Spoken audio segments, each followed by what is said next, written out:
There is a number, and the number does not move. Every sapient species that has ever been measured, on every world the concordance has ever charted, produces the same number when it is afraid. Not the same exactly. Nothing in biology is the same exactly, but the same within a band so narrow that the concordance's physicists stopped calling it a biological finding and started calling it a constant. They named it after the Chthoni researcher who first drew the curve, 400 years before anyone thought to look for humans, and they wrote it into the foundation texts the way other civilizations write down the speed of light. The ceramic floor, 0.41. It means this: when a mind understands that it is about to die, 41% of that mind stops working, not slows. Stops, the alarm takes it.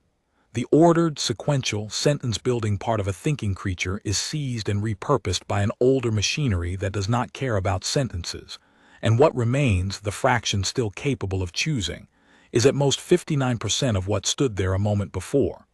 You cannot get below the floor. A mind that shows less dissolution than the floor has failed to understand the threat, or has been damaged, or is not in the technical sense present. Fear is the tax a mind pays for comprehension. The floor is the minimum tax. No one has ever found an exemption. Anisu Valtoreth had spent 31 years of her life confirming this. Her laboratory occupied the forward third of Institute Station Ceramit 9, a slow silver ring turning above a gas giant no one had bothered to name properly, and it was, by common agreement, the finest effective physics facility in 600 light years. The centerpiece was the chamber, a spherical room 90 meters across, lined floor to ceiling with the crystalline sensor lace of a coherence lattice so sensitive it could measure the disorder in a mind from 4 meters away, without a single electrode, without touching skin. It read the shape of thought the way an interferometer reads the shape of light. You put a subject inside. You frightened them carefully, ethically, with the informed consent of their governments and their guilds and their own signed hands. And the lattice told you in real time how much of them the fear had eaten. Anisu had frightened 309 individuals from 41 species inside that sphere. Velu deep swimmers, whose bodies had no bones and whose terror expressed itself as a slow whitening of the whole organism. Umbra hive speakers who came in threes and dissolved in threes. Tessic who screamed. Dreeth who did not.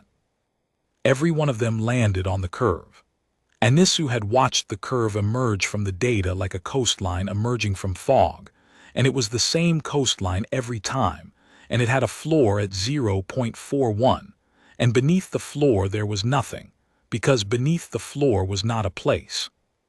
Then the humans applied for a survey slot, and the concordance granted it, and Anisu began to prepare for the most ordinary week of her professional life. The human delegation arrived 4 days late, apologetic and missing its subject.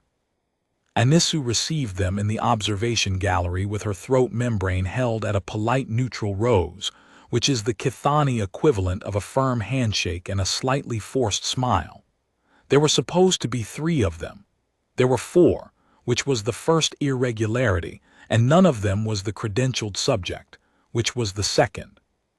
Commander Idris withdrew, said the human delegate, a broad woman with gray in her hair who introduced herself as Liaison Akari, and who looked exhausted in a way Anisu's translator did not have a word for. Medical her heart. She's fine, she's just not clearable for a stress protocol, and by the time we knew, we were already 3 jumps out. You have no subject, Anisu said. We have a volunteer. A volunteer is not the same as a subject. The protocol requires a representative sample. It requires, Anisu stopped, because the liaison had stepped aside and behind her, holding a duffel bag with both hands like a child at a transit station, was a girl. She was 19 years old. Anisu would learn this later and would not at first believe it, because the humans aged at a rate that made their young look like they're old at certain angles and their old look like they're young at others. But 19. 19 standard years, which in human terms meant she had been alive for a little longer than it took light to cross the local void, and not very much longer than that. Her name was Ren Adami. Her rating was Life Support Technician, 3rd class, provisional asterisk. She had been on the delegation ship to fix the water reclaimers, and she had fixed them, and she had spent the rest of the voyage reading the mission briefs because there was nothing else to do and the ship's library was mostly mission briefs. She was not tall, she was not imposing. She had a scar on the back of one hand shaped like a comma and a habit of standing with her weight on one leg, and when Anisu looked at her, what Anisu felt, she would write this down later, in the private log, in the section she never submitted, was a mild, weary disappointment. The kind you feel when a shipment arrives, and the contents are correct, but obviously the cheapest available version of the thing you ordered. "You are the volunteer," Anisu said. "Yes, ma'am." The girl's voice was quiet and steady and pitched slightly too low, as though she were used to being told she was too loud and had overcorrected years ago and never corrected back. "Ren Adami, you understand what will be done to you." "You're going to scare me," Ren said, "in a controlled way and measure it." That is a simplification, but yes. And it's the same test you gave the Vel-Lu and the Dreeth and everybody else. So if I flinch weird, you'll know it's a human thing and not just a me thing. Anisu's membrane flickered, involuntarily, toward the pale gold of surprise. It was a better summary of the protocol's epistemic purpose than most of her graduate students could have produced. "That is correct." "Then I'm your girl." The senior xenophysicist assigned as Anisu's external validator was a Dreeth named Severin Hawks, and he was in the gallery when the human said, "I'm your girl," and he made a sound like gravel shifting. The Dreeth are, by the numbers, the bravest species the Concordance has ever measured. This is not a metaphor and it is not a boast, though the Dreeth have made it into both. It is a datum. The Dreeth mean dissolution index under mortal threat is 0.44, a bare 300ths above the theoretical floor, closer to the edge of the possible than any other sapient lineage has ever come. Their whole civilization is built on the shelf of that number. Their courts of honor cite it. Their children learn it before they learn to write. When the Concordance needs someone to go first into a thing that might kill them, they ask the Dreeth, and the Dreeth go. And the Dreeth's whole opinion of themselves rests on the fact that when they go, only 44% of them shuts down, and the other 56 keeps walking. Hawks had a face like a shield with eyes in it. He had been decorated twice. He had also, Anisu knew, spent the last decade of his career quietly attempting to prove that the Dreeth number could be pushed lower, that the floor was not a floor at all but a technological limitation of the lattice, and that somewhere below 0.41 lay a country only the Dreeth would ever be fit to enter. He looked at Ren Adami the way a mountain looks at a pebble that has been introduced to it as a mountain. "That," he said when the humans had gone to their quarters, "is a child. She is an adult of her species. Barely. She is a maintenance worker. She is a volunteer, and she is the only human we have, and the survey slot closes in 11 days. Anisu turned back to the gallery window, to the vast dark sphere of the chamber below, its sensor lace catching the light in 1,000 small hard glints like frost. "It does not matter, Severin. We are not measuring her courage. We are measuring the architecture of her species. The lattice does not care whether she is brave. The lattice cares what happens to her mind when it is broken open. Any human will do. Any human," Hawks said, "will do." He would repeat that sentence to her, years later, in a very different room, in a voice she would not recognize. The first run was calibration. It was not supposed to be frightening at all. Ren sat in the sling at the center of the chamber, 90 meters of curved dark around her, and the lattice woke up in its slow, soft way, and the whole sphere came alive with a faint blue phosphorescence. And Anisu, in the control gallery, spoke to her through the air. "Nothing will happen to you in this session. We are establishing a baseline. Please think about the following in sequence and hold each thought for 30 seconds. Your ship, your quarters, a meal you enjoy, a tool you use often, a place you would like to be. The girl sat, the lattice measured. Baseline coherence, excellent, 94. The lattice loved her, a clean, well-ordered, low-noise mind, unusually so, the kind of neurology that showed up in navigators and surgeons. Anisu made a small, pleased note. Whatever else the humans had sent her, they had not sent her a fool. Now, Anisu said, the startle sequence. There will be a loud sound. It is not dangerous. It will happen at a random moment in the next 2 minutes. There was a loud sound. Ren jumped. Her heart rate went from 62 to 141 in under a second. Her hands closed. Her breath stopped and restarted. All of this was normal. All of this was textbook. All of this was exactly what a mammalian nervous system was supposed to do. And Anisu was already looking away toward the coherence trace, which was the only trace that mattered, and which for every startle-tested sapient in the history of the Institute did the same thing. It fell off a cliff for about 400 milliseconds, and then climbed back. Ren's coherence trace fell for 90 milliseconds. Then it went asterisk up. Above baseline, 94 to 97. Anisu looked at it for perhaps 6 seconds, without any thought in her head at all. Instrument fault, said her junior, a soft-voiced Kithani named Osmi who had been with her for 2 years and who said asterisk instrument fault the way other people said good morning asterisk. Channel drift. I'll recalibrate. Run it again. They ran it again. 94, loud sound, dip, 98. Again. 99. Osmi found the fault, or thought she had, an hour later, and brought it to Anisu with the particular relief of a junior who has located the problem before the senior lost her temper. Channel 2 is saturating, she said, the afferent load channel. It's pinned at maximum for the entire run. It goes to ceiling 400 milliseconds after the stimulus and it never comes down. That's obviously wrong. Nothing sits at ceiling. So the whole sensor block is miscalibrated for her body chemistry, and the coherence figure is contaminated. I've flagged the run. I'll build a human-specific calibration profile tonight.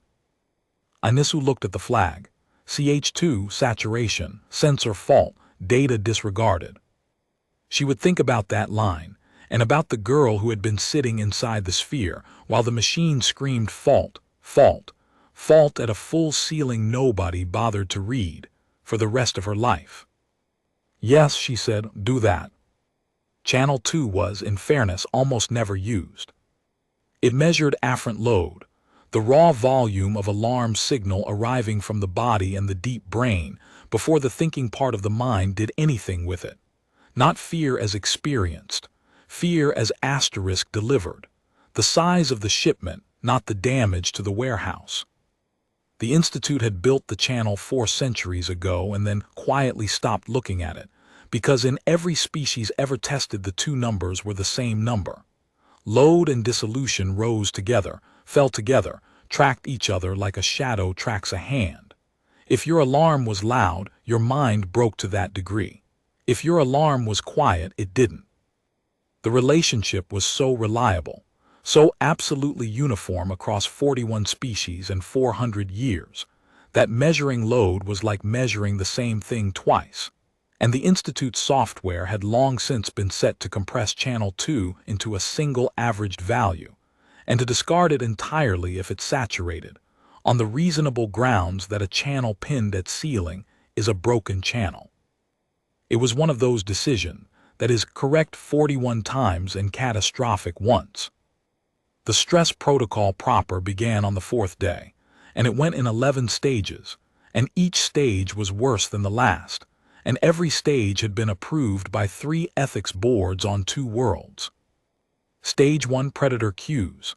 The lattice built out of light and low sound, the shape of a thing that wants to eat you. It was generic. The Institute had found that a certain configuration of motion and mass and silence triggers the ancient circuitry of almost every evolved mind, regardless of what its actual ancestral predators looked like. It worked on Velu. It worked on Dreeth. It worked on Anisu herself. She had sat in the chair once, as every researcher did, and had come out shaking. Ren Adami watched the thing move around the perimeter of the sphere for 90 seconds. Load ceiling, flag discard. Coherence 9190, 92. Dissolution index 0.09. Anisu made everyone leave the gallery. Then she sat down alone and looked at the number for a long time, and then she said aloud to no one in her own language, "That is not a number." Because it wasn't. 0.09 was not a low reading. It was not a brave reading. It was not an asterisk reading at all, in the way that a temperature of -310 degrees Celsius is not a temperature. It was a location beneath the world. And it was worse than that because the girl was not calm. Anisu had the biometric feed, the crude old-fashioned one, the heart and the skin and the breath, and the girl's body was screaming. Heart at 172. Skin conductance through the roof. Cortisol climbing like a launch. Pupils blown. Every peripheral marker of terror the human physiology could produce, produced at volume, all at once. She was terrified. Her body was in a full-throated animal panic. And her mind was sitting quietly in the middle of it, watching the predator move and thinking. Anisu called her in afterward and sat across from her at a small table in the debrief room, which was designed to be soothing, and which no one had ever found soothing. "How did that feel?" she asked. "Bad," Ren said. "Please be specific." The girl considered. She had a way of considering, a stillness in the face, a slight tilt that Anisu was beginning to find unnerving, because it was not the stillness of someone who feels nothing. It was the stillness of someone loading a question carefully into a mechanism. "It felt like the worst thing in the world," Ren said. "It felt like, you know, when you're a kid and you're in the dark and you're sure something's under the bed and there's a moment where you can't move. That, but the whole time, 90 seconds of that. My hands are still shaking, look." She held one up. It was shaking. "That is not consistent with your readings," Anisu said. "What do my readings say?" "They say you were less afraid than any sapient being ever recorded, by a factor of 5. Ren Adami looked at her across the little table with her shaking hand still half raised, and her eyebrows came together, and she said, with a kind of baffled honesty that Anisu would spend a long time failing to explain away, "Ma'am, that's not right. That's not right at all. I was so scared I thought I was going to be sick. The instrument does not lie." "Then the instrument's measuring the wrong thing," said the 19-year-old life support technician, third class, provisional, and reached for her water and could not hold the cup steady and had to use both hands. The Institute did what institutes do when the world stops making sense. It assumed it had made a clerical error and went looking for it with great energy and considerable relief. For 6 days nobody tested the human. Instead, they tested the machine. They swapped out the sensor block. They rebuilt the calibration profile from first principles, using human tissue samples flown in from the delegation ship's medical stores. They put liaison Akari in the sling and startled her, and got a dissolution index of 0.14, which everyone immediately declared further evidence of a fault, because 2 impossible numbers are easier to blame on a machine than 1. They ran the whole lattice against a Kithani control. Osmi volunteered, went in, came out pale and shivering, index 0.66, textbook, beautiful, exactly where a Kithani should be. The machine was fine. The machine was, in fact, working perfectly. Severin Hawks said the word first, in the seminar room on the 6th evening, with 14 researchers listening. "Fraud." Anisu's membrane went hard gray. "Explain." "She is dosing herself." He said it flatly, the way Dreeth say most things. some human pharmacology we have not characterized, an anxiolytic, a neural blockade, something that severs the alarm from the cortex. It is not complicated. It is the oldest fraud there is, an athlete who wishes to be measured as more than he is. His plated jaw shifted. I have read the human histories. They are asterisk known for this. They have entire sporting bodies devoted to catching it. It was, Anisu had to admit, the most parsimonious hypothesis anyone had offered. It explained the dissociation between body and mind. It explained a number below the floor. It explained why the human they had been sent was not a soldier or a scholar but a nobody, because a nobody was cheap, and a nobody would take the money, and a nobody would swallow the pill. They tested her blood.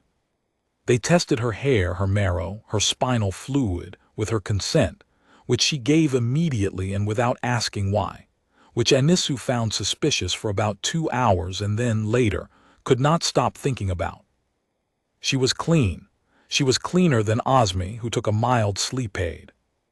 So they moved to the third hypothesis, which was the cruel one, and which Anisu proposed herself. She is damaged. She said it in her own office to Hawks, with the door closed. There is a Chthoni condition, you will know it as hollow throat asterisk, a lesion of the deep affective structures. The patient reports fear, describes it accurately, uses all the correct words, because they remember what fear was and they have learned the vocabulary. But the signal no longer reaches the parts of the mind that would be disordered by it. They are functionally unafraid, and they are also, Anisu paused. They are also unable to love. It is the same circuitry. You cannot cut the one without cutting the other. They live very calm, very orderly, very empty lives, and they are extremely good at certain professions, and they die alone. Hawks was quiet. Perhaps that is what the humans sent us, Anisu said. Perhaps that is asterisk why they sent us her, a defective specimen, someone with a hole in her where the fear should be, and they knew it, and they thought we would not be able to tell. And the body signs, the heart, the shaking hands. Autonomic reflex, the wiring below the lesion is intact, the body still panics. Nobody is home to hear it. It was elegant. It fit. It made the human small and comprehensible again, and it made Anisu feel a great and shameful relief, and she went asleep that night for the first time in 6 days. She was wrong, and the way she found out began with her daughter. Chthoni reproduction is a slow and cautious business, and Anisu had exactly one child, a juvenile called Pell who was 11 years old and lived on the station because there was nowhere else for her to live, and who had the run of the Institute's non-secure decks and the unshakable conviction that all of it existed for her benefit. Pell had 400 questions a day. She had exhausted the entire staff. She had exhausted her mother most of all. Anisu found her, on the 7th morning, sitting on the deck plating outside the machine shop with her legs folded under her, watching the human take apart a pump. And this is the impeller, Ren was saying, holding up a small gray wheel. And this is what an impeller looks like when it's been running dry for 3 months because somebody put the wrong gasket in, and nobody wrote it down, and everybody kept saying the pump was fine because the pump asterisk said asterisk it was fine. Why did the pump say it was fine? Because the pump measures pressure at the outlet. Ren turned the impeller in her fingers, and the pressure at the outlet was fine, right up until the second it wasn't. That's the thing about measuring something. You have to be really, really sure you're measuring the thing you think you're measuring. Or one day you're standing in a corridor with no air and a very confident dial.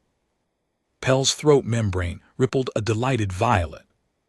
Anisu stood in the hatchway and did not announce herself and watched the human, the asterisk defective human, the one with the hole in her, hand her daughter the broken impeller so she could feel the grooves where the metal had worn away and say, "Keep it.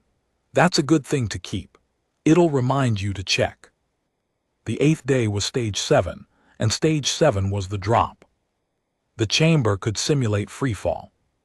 Not perfectly, Nothing simulates freefall perfectly except freefall, but well enough that the inner ear believes it, and the inner ear is where the old terror lives. The sling released. The lattice killed the local field. The subject fell in the dark for 4 seconds into a floor that would catch them at the last instant, and every mind in the concordance came apart during those 4 seconds, because falling is the one fear that predates thought itself. Dreeth index during the drop, 0.51. Ren Adami's index during the drop, 0.04. She came out of the sling and threw up in the reclamation bin, neatly, professionally, the way someone throws up who has done it before and knows to get the hair out of the way first. Then she wiped her mouth and stood up and said, "Can we do it again? I want to try something." "Try asterisk something," Anisu repeated. "Last time I fell, I just fell. I want to see if I can find the arrest field on the way down. There's a pressure change right before it catches you. I felt it at like 3.5 seconds.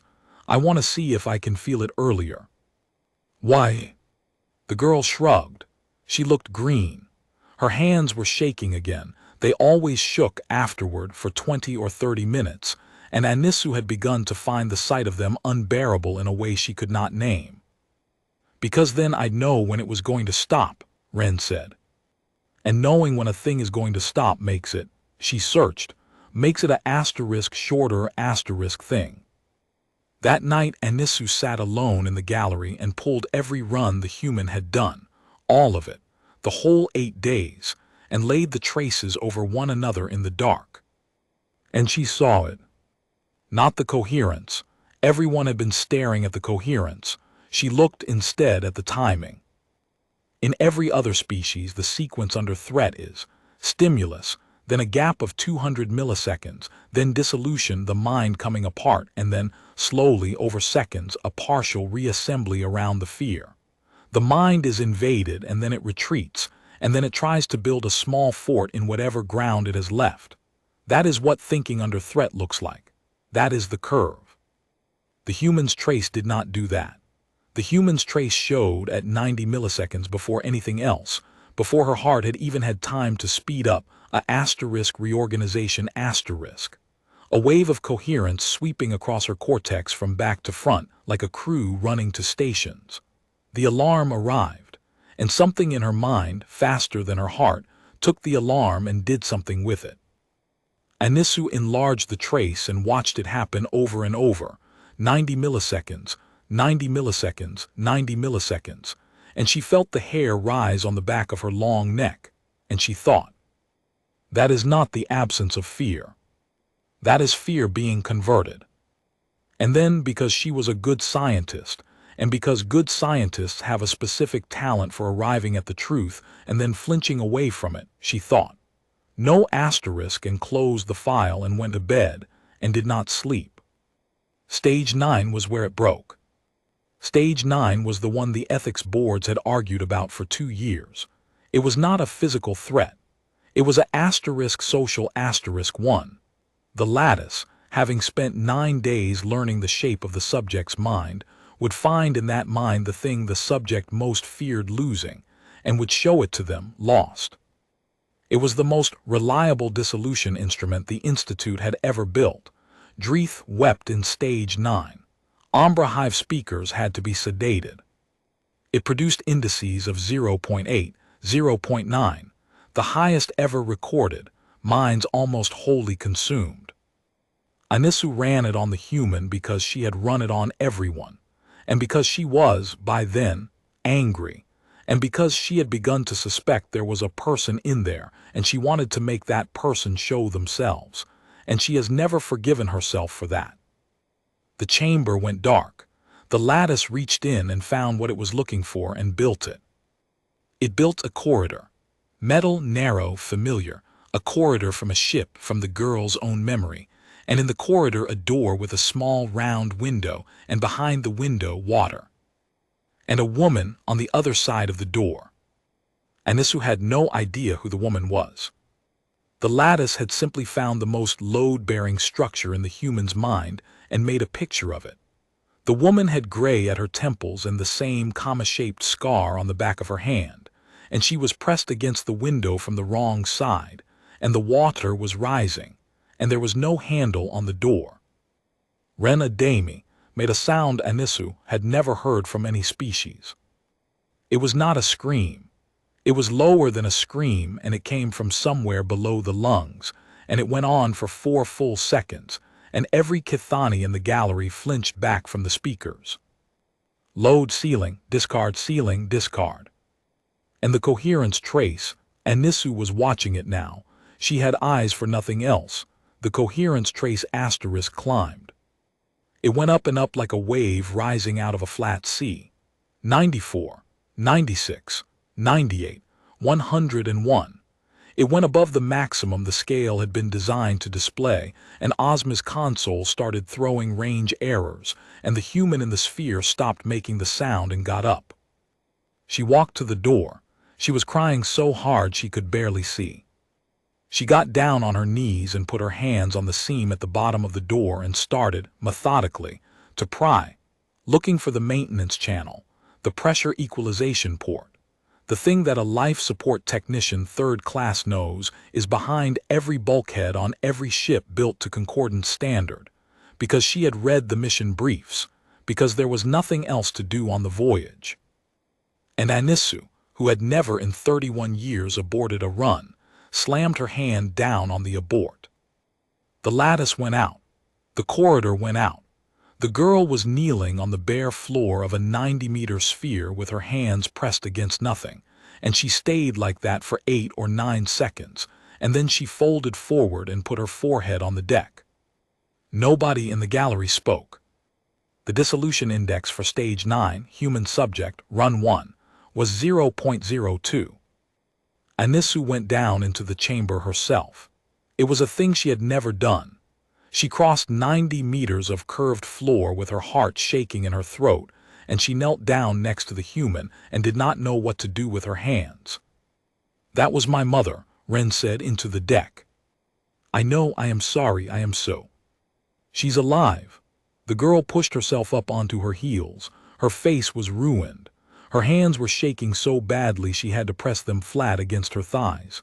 "She's alive, she's on Kepler station, she's a asterisk hydrologist asterisk, she's asterisk fine asterisk, that never happened," she stopped, breathed.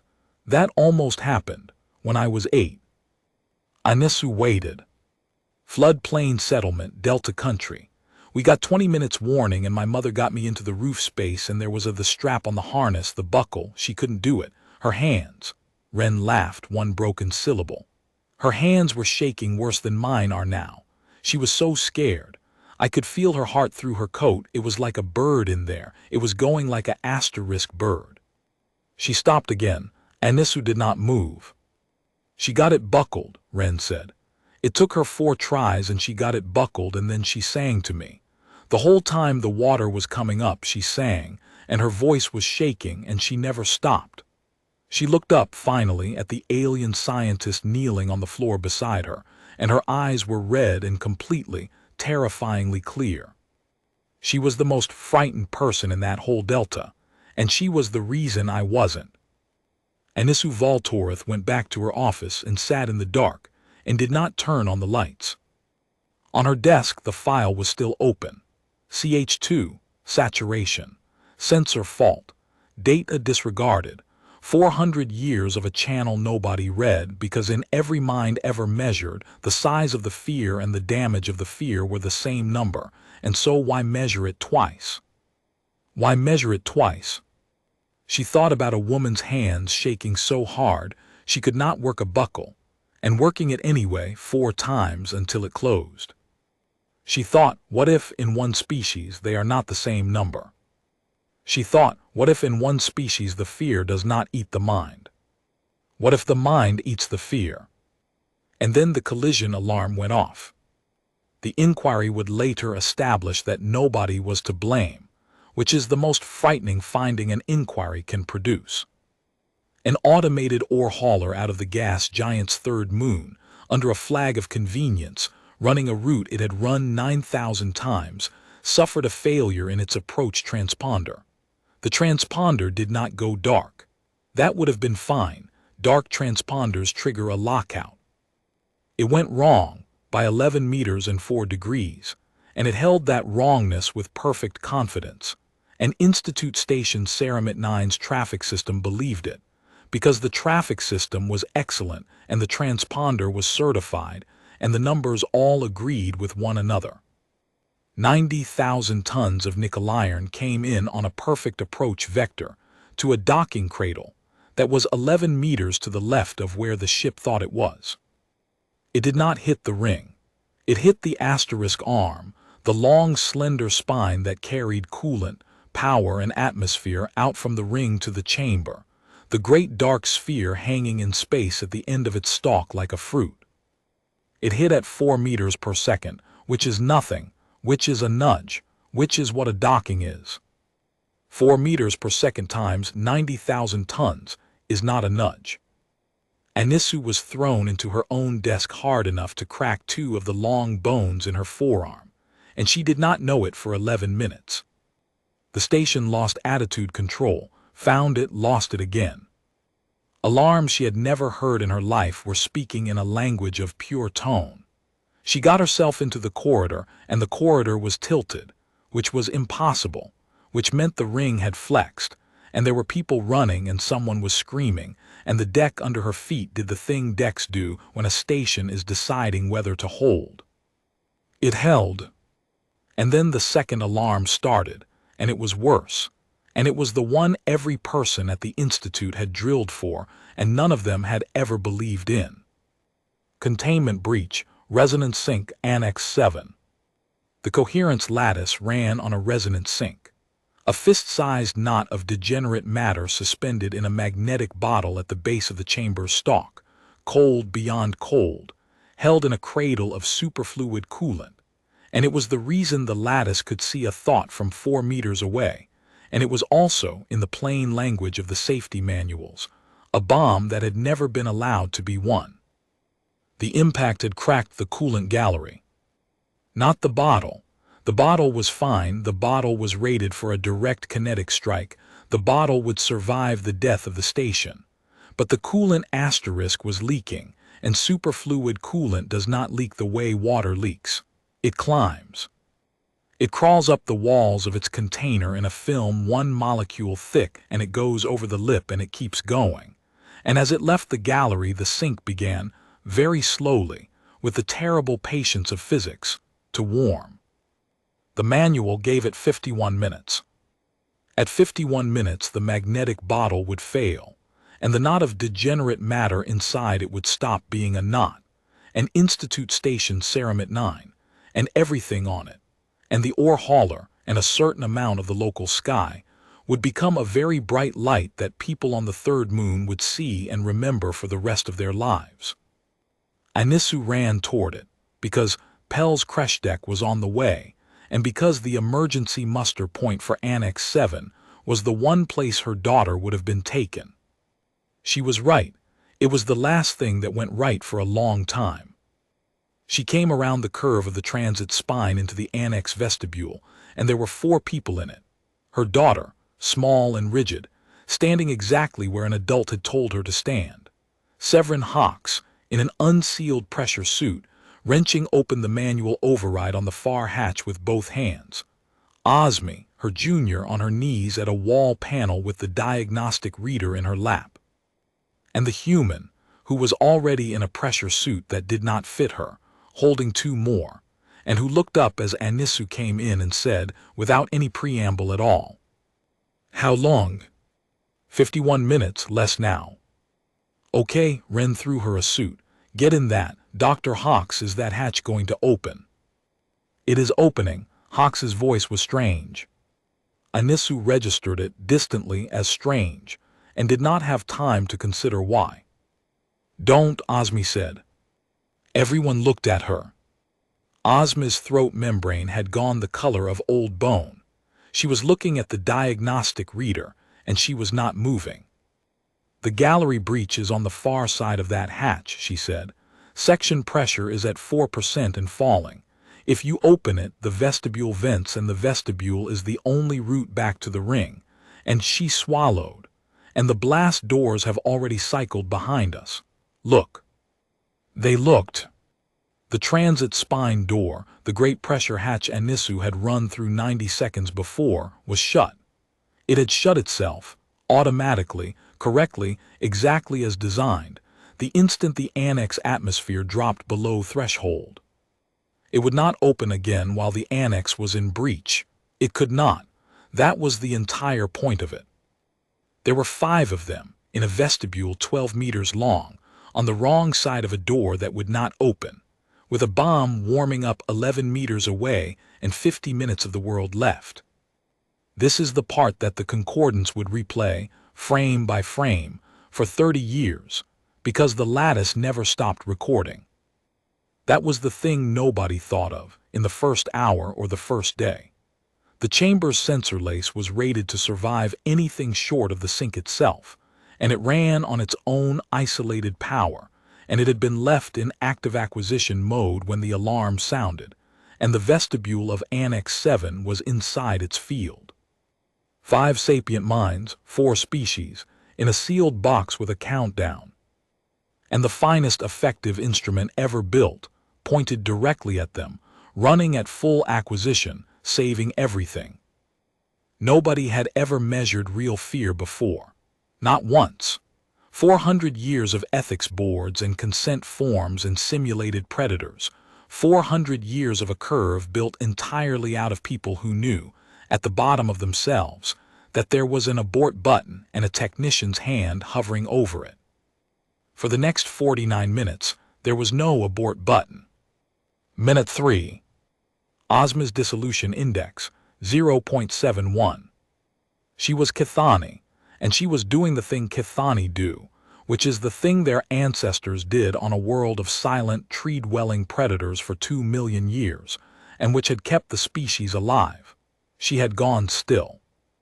Absolutely, perfectly still, sitting on the deck with the reader in her lap, eyes open, breathing shallow, not frozen with terror in the poetic sense.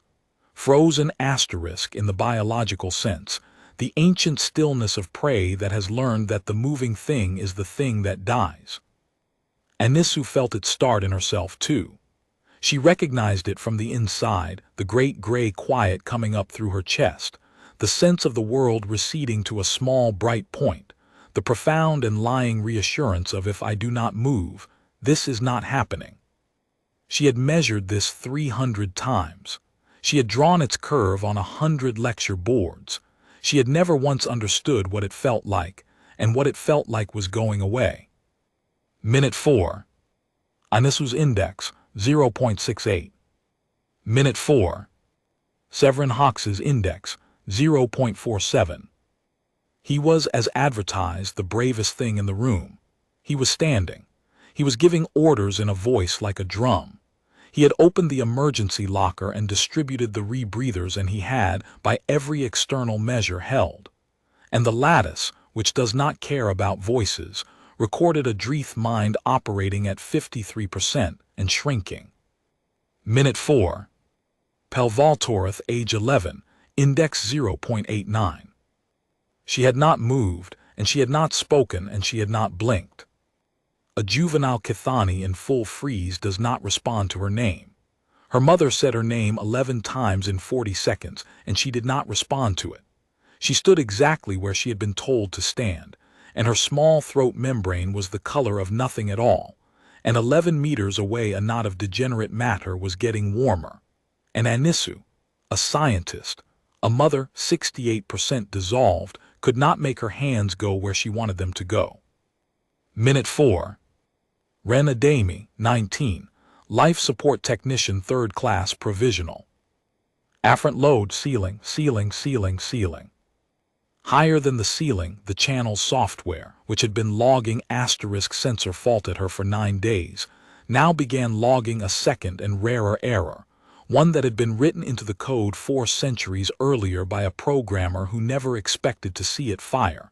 Input exceeds instrument range. Value unknown.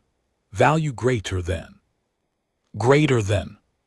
Her body's alarm was arriving at a volume the finest instrument in 600 light years could not name. Dissolution Index Minute 4, 0.01. She crossed the vestibule and knelt down in front of Pell. She did not shout at her. Anisu, who was watching from a great gray distance, would remember that most of all. Everyone else in the room was shouting, Hawks at the hatch, Anisu at her own body, and the human knelt down, put her face level with an 11-year-old alien child's face, and spoke so quietly that the recording barely caught it. Hey, Pell, look at me. There you go. Nothing. Okay, you don't have to look at me. That's fine. That's allowed. Ren took the child's small hand carefully, the way you take a hand that might not want to be taken, and turned it over and pressed something into the palm and closed the fingers around it. The broken impeller. Pell had been carrying it in her pocket for a day and a half. Feel that, Ren said. Feel the grooves. Count them for me. There's 5. Count them with your thumb. The lattice, which could see a thought from 4 meters away, recorded a juvenile Kithani mind at 0.89. A mind that was, by every model the concordance possessed, no longer present, receive a small piece of broken metal and begin, very slowly, to move one thumb. Minute 5, Pell Vol Torith, 0.81. Good, that's one, keep going. Minute 6, 0.74. The hatch is not the way, Osmi said suddenly from the floor in a small flat voice. There is no way. The blast door is rated to hold against the annex venting.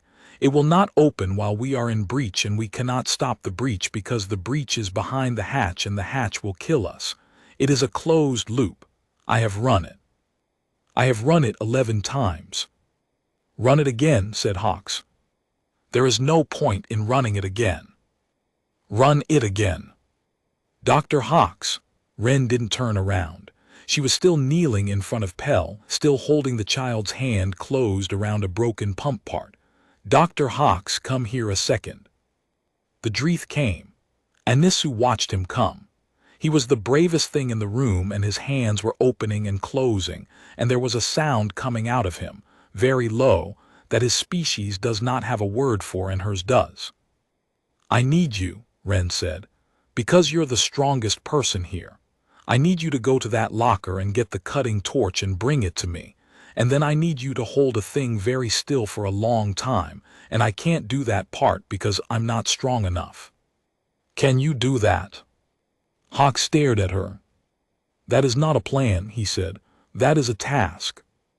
Yeah, said Renadami, that's what I've got. Minute 7.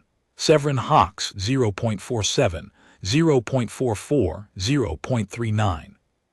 Below the floor. Below the Ceramet floor, for the first time in the recorded history of the Dreeth species, in a sealed room with 44 minutes left, because a 19-year-old human who was more frightened than any being the concordance had ever measured had turned around and handed him something to carry. The plan took 4 minutes to explain, and she explained it while she was already doing it, and Anisu, from inside the gray, understood perhaps half. Superfluid doesn't leak, Ren said. She was on her knees at the wall panel, ripping out the facing with a pry bar. That's the thing everybody gets wrong. It doesn't pour out of a crack, it climbs asterisk. It goes up the wall of the container in a film about 1 molecule thick, and it goes over the lip, and it keeps going, and it does not stop, and it does not care about gravity, and you cannot plug it, because there's nothing to plug. It's not coming out of the hole. It's coming out over the asterisk edge asterisk. Then it cannot be stopped, said Osmi from the floor. It can be stopped. Ren had the panel off. Behind it, a bundle of conduit as thick as her arm. You burn it. Everyone looked at her. You put a heater ring around the neck of the vessel, right at the lip, and you run current through it, and the film hits the hot band and boils off before it gets over the edge. It's called a film burner. It's 400 years old. There's one built into asterisk that gallery there has to be. Every cryo vessel of that class has one, and it'll be dead, because the impact took out the local power run, because the local power run is the thing that goes across the joint that the ore hauler hit. She looked up. Her face was wet. Her hands were steady on the pry bar, and her face was wet, and her breath was coming in short, hard pulls. And Anisu, watching her, understood with a slow horror that the human was in exactly the same condition as everyone else in the room. She was drowning in it. She was in the same water. She was simply doing something else with her arms. "So we don't fix the crack," Ren said. "We don't fix anything. We just give the burner its power back." There was a maintenance crawl. Of course there was a maintenance crawl. There is a maintenance crawl behind every bulkhead on every station built to concordance standard 30 centimeters by 40, running the length of every pressure boundary. Because somebody 400 years ago had understood that things break in places where people cannot go and had written a regulation about it. And nobody since had ever been grateful to them, and nobody ever would be. Ren Adami had found the access hatch for it on her second day at the Institute while looking for a coffee dispenser, and had thought, same as Or's asterisk, and had gone on looking for the coffee dispenser. "It runs alongside the gallery," she said, tracing it on the schematic with one finger, "and it comes out here in the void space above the sink cradle. That's where the burner's feed terminal is. The conduit's cut about 9 meters in. The hauler took the whole joint out, so I need to bridge it. I need cable, I need a torch, and I need somebody to hold the seal." "The crawl is in vacuum," Hawks said. "Yeah. You will open it into this compartment." "No, that's what the bladder seal is for." She pulled it out of the emergency locker, a folded orange thing like a lung. "It's a patch. You inflate it into the mouth of the crawl behind me, and it holds pressure, and this side stays at 1 atmosphere and that side stays at nothing, and the only person on the wrong side of it is me." She stood up. "It won't hold itself. The pressure differential wants to push it back into the room. Somebody has to stand there and hold it in place for as long as I'm in there, and it will fight, and it will keep fighting. And if it goes, this whole compartment vents in about 6 seconds and everybody without a suit dies." Anisu said, "Pell does not have a suit." "I know," said Ren. "That's why Dr. Hawks is going to hold it." She did 3 things before she went in, and the Concordance's investigators would spend a decade arguing about what those 3 things meant. First, she tied off a tether, a length of cable clipped to her harness, anchored to the vestibule frame, exactly 9 meters long. "That's the reach," she said. "If I hit the end of that line, I've gone too far and I turn around." Second, she checked her suit air twice, out loud, and made Osmi confirm it out loud, and wrote the number on the back of her glove with a grease pencil, along with the time. Third, she looked at the schematic one more time and mapped with her finger in front of everyone the exact route back. Not the route in, the route out, every handhold, every turn. She said it twice and made Hawks repeat it. "You are wasting time," Hawks said. "I'm not." She sealed her helmet. Her voice came out flattened by the comm. "Dr. Hawks, listen to me, because this is the only bit of philosophy I've got, and then I'm going to go into a hole. Humans are cowards." The Dreeth said nothing. "We're asterisk cowards," she said. "We're small and we're slow and we've got no armor and no claws, and we've been terrified since the day we came down out of the trees, and we never stopped. And that is exactly why we always plan the way back. We are too frightened not to. Every rope, every knot, every checklist, every stupid rule in the manual that some idiot wrote after somebody died, that's not courage. That's 4 million years of being scared out of our minds and doing something about it." She clipped the torch to her belt. "I'm not going in there because I'm not afraid. I'm going in there because I'm so afraid I've already built the way out." Minute 19. She went into the crawl feet first, because the burner terminal was behind her, and because you never go head first into a space you cannot turn around in, and because she had read that in a manual when she was 15. Hawks got the bladder seal into the mouth of the crawl and inflated it, and the pressure differential took hold of it and began, immediately, to push. Anisu watched the great plated shoulders set, Watched him brace one foot against the deck lip and one against the frame. Watched a species that had built its entire self-image on a number begin, silently, to do the only thing a body can do against a force that will not tire, last. The seal boomed and shifted. "Talk to me," Ren said, over the comm. "Somebody talk to me. It's very dark in here and I would love it if somebody talked to me." Minute 21.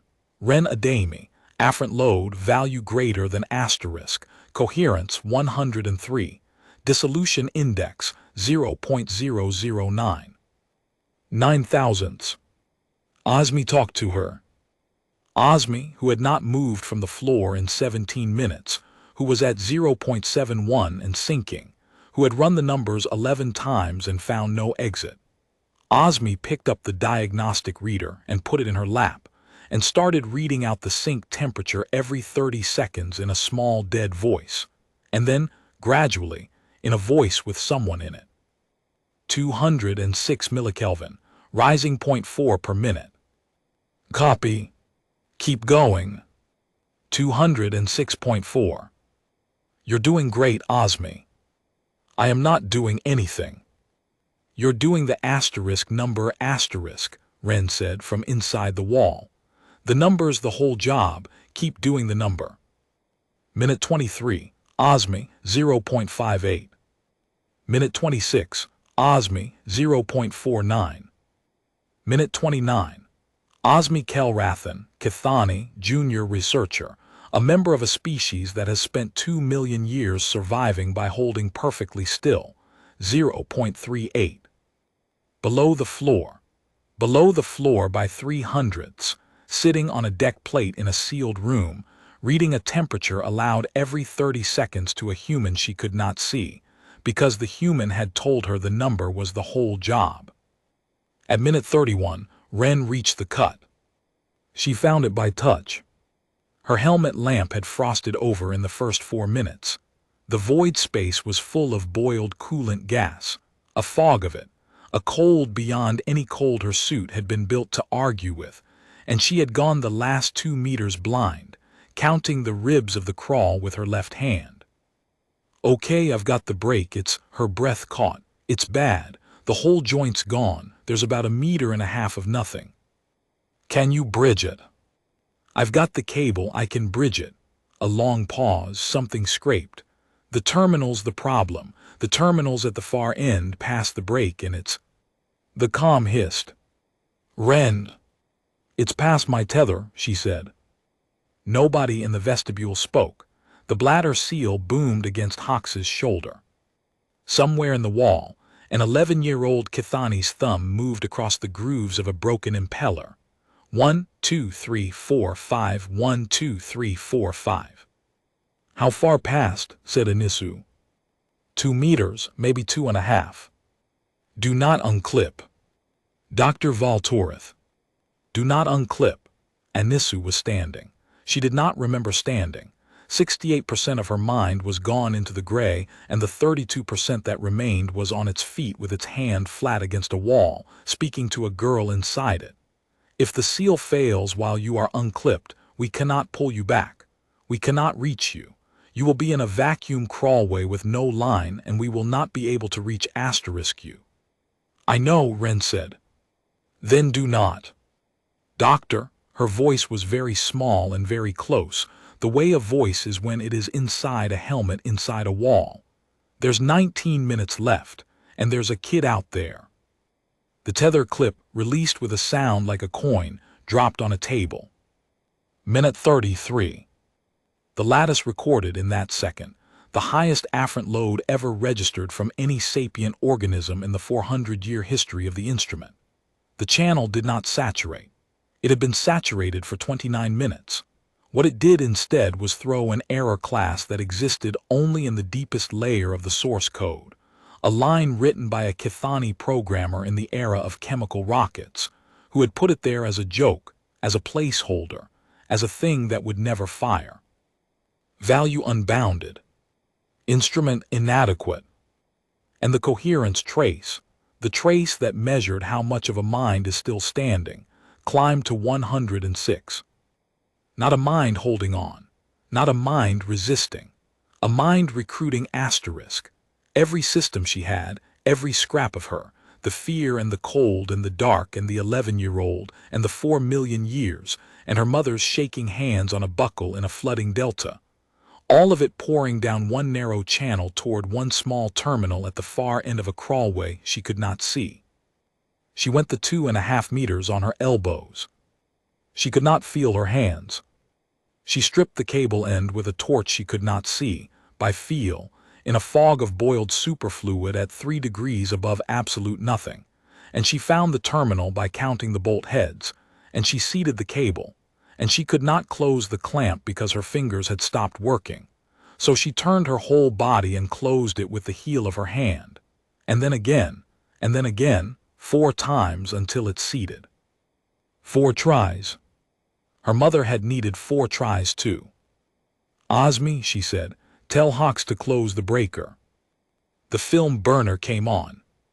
There was no sound because there was no air, but there was light, a long, slow orange line waking up in the dark, a ring of heat around the neck of the coolant vessel, and the film of superfluid that had been climbing out over the lip for 34 minutes reached the hot band and stopped being liquid, and stopped being anything, and did not go over the edge.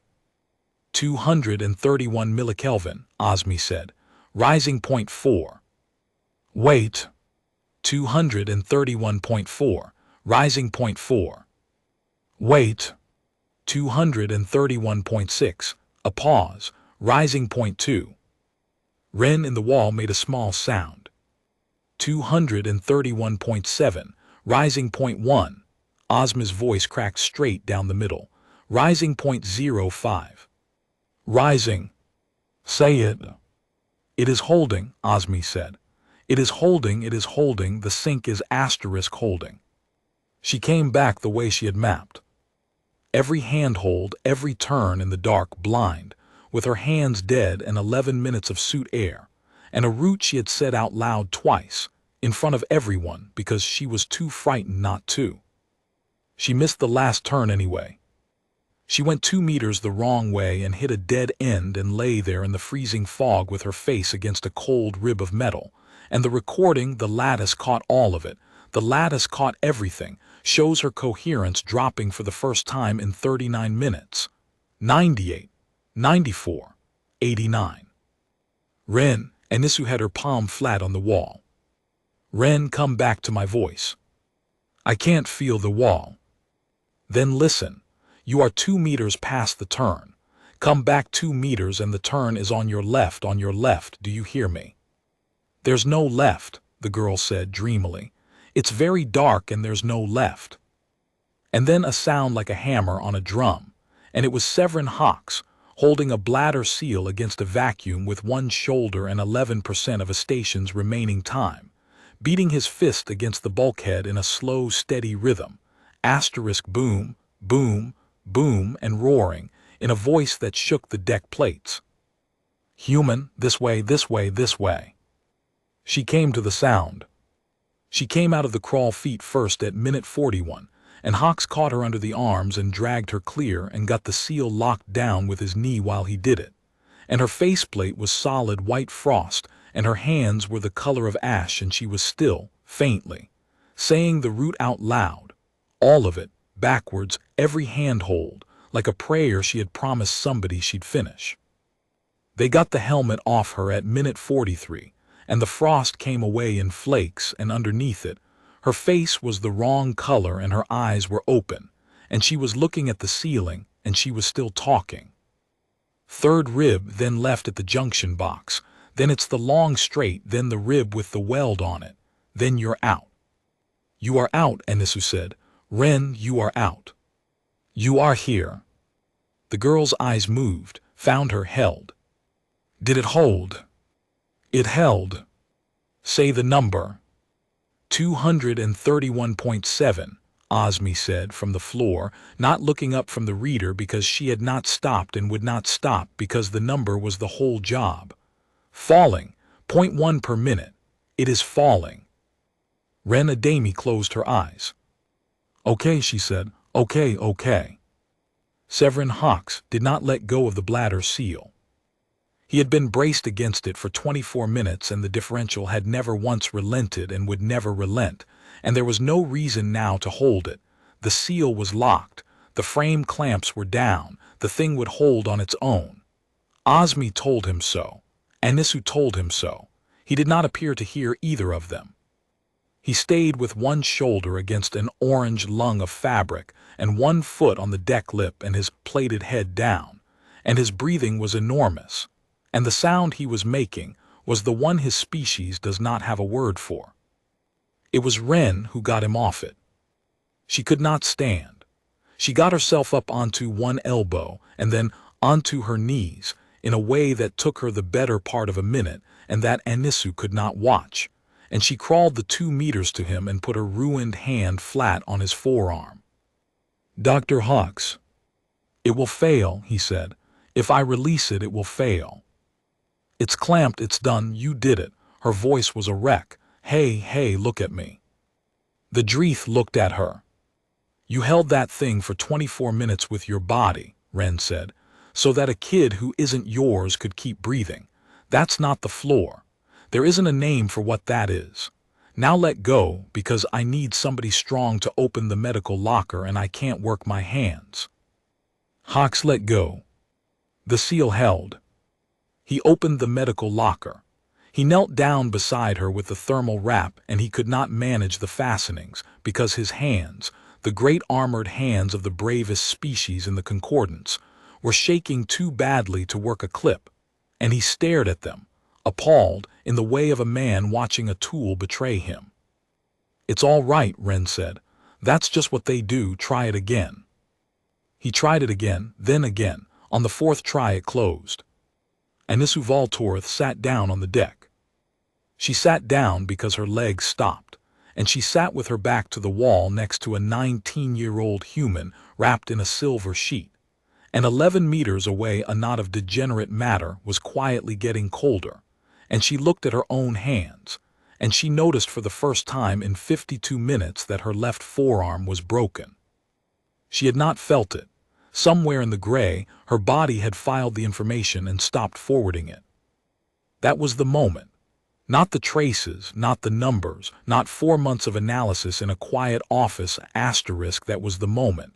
Sitting on a deck plate with a broken arm she had not noticed, watching a Dreeth's hands shake over a clip, and a human tell him kindly that this was simply what hands did. Anisu had spent 31 years measuring what fear takes from a mind. She had never once, in 31 years, thought to ask a subject what they had done with it. The comm came alive at minute 51. It came alive with the voice of the station's engineering chief, a Tessic named Ravar Sol, who had been on the far side of the blast door for 40 minutes cutting a hole in a slab of composite rated to survive the death of the ring, and who had been shouting into a dead channel the whole time in case anyone was left to hear it. Annex 7, respond. I have thermal on the far side. I have *4*. I have 5, Annex 7. Annex 7 receiving, Osmi said. 5 souls, all conscious. 1 serious cold injury casualty. There was a sound on the channel. It was a Tessic making a noise Tessic make when they are not being professional. The sink, Sol said. The sink is falling. The board says the burner is *live. Annex 7, what did you do? We gave it its power back, Osmi said. With what? The gallery run is severed. There is nothing on that side but vacuum and a crawlway 30 centimeters wide. Osmi Kelrathan, junior researcher, Kithani, who had spent 11 minutes on a deck plate at 0.71, and the next 38 coming back up out of it one number at a time, looked across the vestibule at a human wrapped in a silver sheet who was, at that moment, being force-fed a heat pack by an 11-year-old. A person went into the crawlway, she said. The channel was silent for a while. 30 centimeters, said Ravar Sol. Yes. With what air? Her own. With what * light? None, Osmi said. It frosted over in the first 4 minutes. She went in blind and she came out blind, and she said the route home out loud before she went twice and made us listen. Another long silence, full of the grinding of a cutting head 3 meters away and 2 centimeters into a door. "How long do you need us?" Osmi asked. 38 minutes, said Ravarsal. "Hold on, can you hold on for 38 minutes? Anisu Valtoreth looked at the human, who had started, very quietly, to shake. The station's engineering crews needed 38 minutes to cut through the blast door from the ring side. There was nothing to do but wait. The sink was holding. The film burner glowed its long orange line in the dark behind the wall. The air in the vestibule was good for another 2 hours because Ren, at minute 9, in between everything else, had cross-eyed the emergency cryo reserve into the local scrubber loop, and had not mentioned it to anyone, and had in fact forgotten she had done it. And in those 38 minutes, with the danger over and the countdown dead, the lattice recorded the last and most important thing it would ever record. Ren Adami's dissolution index began to climb.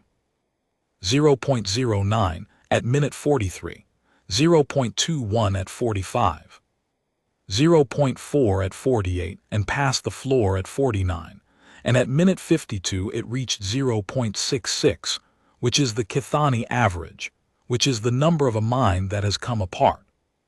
She was sitting on the deck with her back against the bulkhead, and her ruined hands held up in front of her like something she had found and did not want, and she was shaking so hard her heels were drumming on the plating, and she was crying not quietly, not bravely, but in great ugly heaving sobs, the way a 19-year-old cries, and she could not stop, and she did not try to. "It's coming," she said to nobody. "It's coming, it's coming, it's all coming." Anisu did not understand. She would understand later. She understood in that moment only that the human was breaking now after, when it was safe, and that this was somehow the most human thing that had happened in 52 minutes. It was Pell who crossed the deck. 11 years old, throat membrane a shaky, uncertain blue, holding a broken impeller in one hand. She sat down next to the human. She did not speak, because Kithani children are not taught what to say, they are taught to go still. She took Ren Adami's frozen hand and turned it over and pressed the impeller into the palm and closed the fingers around it, exactly the way it had been done to her, and she said, "Count them for me, there's 5. The medical report ran to 9 pages. Ren lost the last joint of 2 fingers on her left hand. She lost feeling in the others for 11 months and got most of it back. Her corneas had frozen and thawed, and she saw halos around lights for the rest of her life, which she said she didn't mind, because it made every light look like it was trying to be a star. She was in the infirmary for 6 days. Liaison Akari sat with her for most of it. Severin Hawks came every day, said nothing, and left until the 4th day when he sat down beside the bed and said, "I called you a child." "I am a child," Ren said, "comparatively. I said any human would do." She looked at him for a while. "Dr. Hawks," she said, "that's the part you got right." The Institute did not sleep for 11 days. Because the lattice had been running. Because in a sealed vestibule on the wrong side of a blast door, the finest effective instrument ever constructed had pointed itself at 5 minds under genuine, unhedged, unabortable mortal threat, and had saved every millisecond of it. And there had never been data like it, and there would never be data like it again, and it broke everything. Anisu Valtoreth did not present her findings for 4 months. She wanted to be certain. She wanted to be cruel to her own conclusion, to test it the way she would have tested a rival's, and she was, and it stood. Then she went to Concordance Central, and stood in the great hall in front of 1,100 delegates with her arms still in a brace, and put the traces up on a wall 6 stories high. "You have all seen the headline," she said. "You have all read that a human recorded a dissolution index of 0.009. You have read that this is below the ceramic floor by a factor of 45. You have read that the humans are fearless. I am here to tell you that every word of that is false, and that the truth is worse and better. She put up channel 2. This, she said, is a sensor the Institute built 406 years ago and stopped reading 390 years ago. It measures afferent load, the raw volume of the alarm signal, as delivered before the mind does anything with it. We stopped reading it because it was redundant. In every species we had ever measured, the size of the fear and the damage of the fear were the same number. They rose together. They fell together. Why measure a thing twice?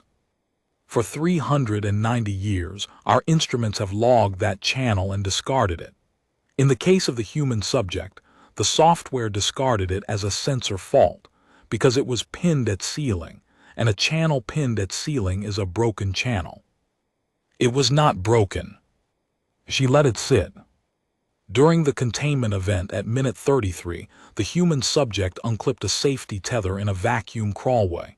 At that instant, Channel 2 logged an error condition that has never fired in the history of this instrument. It reads, value unbounded, instrument inadequate. Delegates, I want to be extremely precise. That is not a low reading. That is not a null reading. That is our finest sensor, rated to measure the terror of a Tessic in freefall, reporting that the fear arriving in that girl's body was larger than the range of the machine. Larger than anything we have measured in any species ever, not by a little, by an amount we cannot name because the number ran off the end of the world. She turned around and looked up at the wall. She was not unafraid. She was the most frightened creature we have ever put an instrument on. And 40 milliseconds later, her mind reorganized around it and got asterisk better asterisk. The equation had been wrong for 400 years, and the error was not in the mathematics. The error was in a definition so old that nobody had noticed it was a definition at all. Fear asterisk in the foundation texts was defined as dissolution, as the fraction of the mind that the alarm takes. It was defined that way because in 41 sapient species, that is what fear does. It arrives and it eats, and the amount it eats is the amount there was. Kithani goes still because their ancestors survived by stillness. Velu whiten and sink.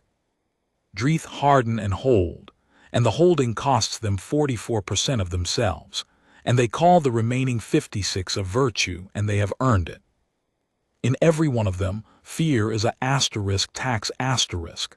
It arrives and it takes, and what is left over is what you get to be. In the human, Anisu told 1,100 delegates, fear is not a tax, it is a asterisk delivery. She had gone looking for the reason, because that is what she was for. She found it in a place she had not thought to look, in the human's children. A human infant, she said, is the most helpless organism produced by any sapient lineage in the concordance. It cannot cling, it cannot walk, it cannot follow, it cannot feed itself. It cannot hide and it cannot be quiet, and if you set it down and walk away it will die in a day. It is helpless for asterisk years asterisk, not weeks, years. It is, in evolutionary terms, an absurdity. A liability so extreme that by every model of fitness we possess, the lineage should have ended in its first winter. It did not end, and it did not end for one reason, and I want you to hold that reason in your hands, because it is the whole of what I have come here to say. It did not end because, for 4 million years, whenever a human was afraid, genuinely, mortally afraid, with the alarm at full volume in every cell of their body, some part of them turned automatically and looked for someone to carry. She played the audio, not the traces, the audio from minute 4 from the sealed vestibule, from a recording that 1,100 delegates had already read the transcript of, and none of them had heard. A child's silence, and then a 19-year-old's voice, close and quiet and ragged with terror, in a room with 47 minutes left. Hey, Pell, look at me, there you go. Her load channel, Anisu said, was unbounded when she said that. Her heart rate was 184. Her body was in the largest panic our instruments have ever recorded. And what her mind did with that panic was kneel down and lower its voice. That is the mechanism. That is the whole of it. In every other species, fear is a private catastrophe, a thing that happens inside you, that takes from you, that you endure alone and are diminished by. In the human, fear is addressed. It is a message. It has a recipient. It arrives in the body screaming someone is in danger and 4 million years of terrified, hairless, clawless, slow, weak, frightened people have trained that scream to end with a single word, and the word is go. They do not suppress it. They do not master it. They have no more control over the arriving of it than you or I. They take the whole intolerable weight of it, and they hand it a job. And it works. It works so well that the mind, having something to do with the fear, does not come apart, because coming apart is what a mind does when the alarm has nowhere to go. There is a moment in the recording of that address, 90 seconds long, in which nobody in the great hall says anything at all. Then a Dreeth delegate stood up. It was not Hawks. Hawks was in the 4th row with his hands on his knees. "You are telling us," the delegate said, "that the bravest species in the concordance is the most frightened one." "No," said Anisu Valtoreth. "I am telling you that those were never two different questions, and that we have spent 400 years measuring the wrong one. But it was not the human's number that changed the concordance. In the end, it was the other 3. Anisu put them up last, because she had learned, somewhere in the last 4 months, how to tell a story. Severin Hawks Dreeth, decorated twice, mean species index 0.44, went below the floor at minute 7 and stayed there for 34 minutes, holding a bladder seal against a vacuum because a frightened girl had turned around and said, "I need you. You're the strongest person here." Osmi Kelrathan, Kithani, in full ancestral freeze at 0.71, came off the floor of the vestibule and down through 0.38, reading a temperature aloud every 30 seconds, because a frightened girl had told her the number is the whole job. Pelval Toreth, age 11, at 0.89, a juvenile in a freeze so deep her own mother could not say her name into it, took a piece of broken metal into her hand and counted 5 grooves with her thumb over and over for 49 minutes and finished the event at 0.31. 3 sapients, 3 species, none of them human, all of them below a floor that 4 centuries of physics had called impassable. The humans did not evolve a lower fear, Anisu said, into a silence 6 stories high. They evolved a transferable *1. They have spent 4 million years learning how to take the worst thing that can happen inside a mind and turn it into a hand held out to somebody else. And when they do that to us, delegates, when a human turns to a Kithani or a Dreeth or an Umbra in the worst moment of that being's life and gives them something to hold. She stopped. She had rehearsed this and she did not get through it. "Then we go below the floor too," she said. "We have always been able to. We simply never knew how to ask." They did not retire the ceramic floor. Anisu insisted on that, and she was not sentimental about it. It is a real number and it describes a real thing. It is the floor for a mind carrying its fear alone. What they retired was the definition. The foundation texts were amended in the 11th year after the event, and they now carry 2 channels where they once carried 1. Load *, the fear that arrives, and dissolution *, the damage it does.